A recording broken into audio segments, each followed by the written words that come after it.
আব্বা যেহেতু দুনিয়াতে বাঁচা নাই, তাই এই গরু বাছুর আর এই ঘরটা আমি নিমু। ঠিক আছে ভাই, তুই গেলে নে, কিন্তু আব্বার রাইখা যা মোটর সাইকেল রাস্তার পাশে যে জমিটা আছে ওটা আমি নিবো। আব্বা সবই তো চাচারা নিয়ে যাইতেছে, তুমি কি কিছু নিবে না? আর দাদা তো আমাকে বিটটাই খাইতো, আর দাদারে তো মাই দেখাশোনা করতো। হ্যাঁ বাবা, সম্পত্তি তো আমারও লাগবো। আব্বার রেখে যাওয়া শেষ স্মৃতি হিসেবে দুইটা জিনিস আমার লাগবো, আর যা আছে তোরা সব নিয়ে নে। ভাই, আব্বা যে ঘরে থাকতো ওই ঘরটা আমার লাগবেই, কারণ ওই ঘরটা আমি নিজের হাতে বানাইছি। আর জুয়েল, তোর ওই ঘরের সাথে যে ঘরটা আছে ওটা আমি নিবো।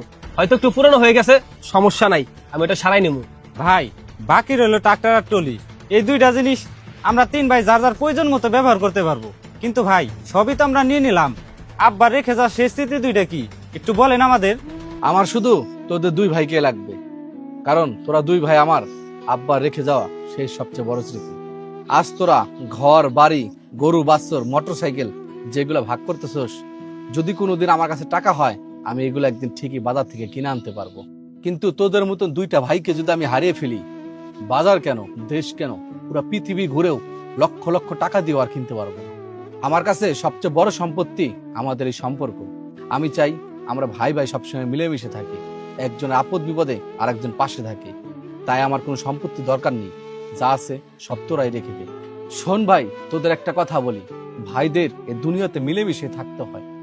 ঝগড়া বিবাদ মন মালিন্য প্রত্যেক ভাইয়ের মধ্যেই হয়, কিন্তু এগুলো কোনো বড় ব্যাপার না। বড় ব্যাপার হলো রাগ ভেঙে আবার একে অপরের পাশে দাঁড়ানো আর বাবা মায়ের ভালোবাসাটা ধরে রাখা। আজ যদি সম্পত্তির জন্য আমরা আলাদা হয়ে যাই, তাহলে মানুষ বলবে বাবা চলে যাওয়ার পর ভাইয়েরা ভেঙে গেছে।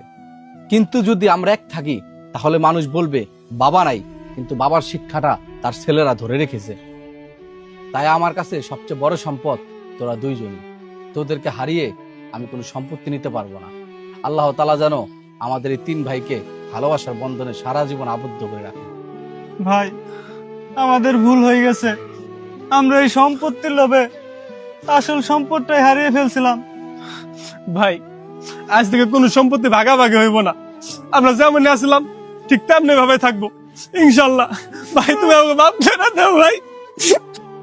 সম্পত্তি মানুষকে ধনী করতে পারে, কিন্তু ভাইয়ের ভালোবাসাই মানুষকে সত্যিকারের সম্পদশালী করে।